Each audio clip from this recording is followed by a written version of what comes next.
Y continuando con más informe, Fundación para Manejo de Adicción Aruba, esta FMA, junto con Young Active Leaders of Aruba, esta JCI, Yala, lo organiza junto un Christmas Bazaar de domingo venidero. El evento tuvo lugar en Camay 33 de Barrio de Norte, comenzando de 10 horas y lo termina para 4 horas de la tarde.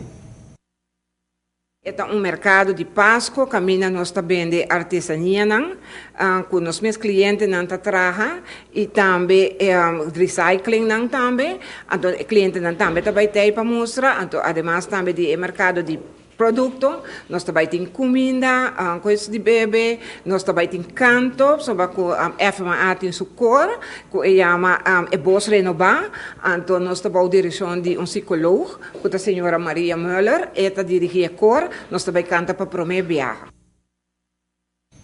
FMA y Yala organiza evento aquí para recordar fondos de un futuro por seguir organizar actividad. Día aquí lo tiene entretenimiento de gaita y además articulan un precio familiar.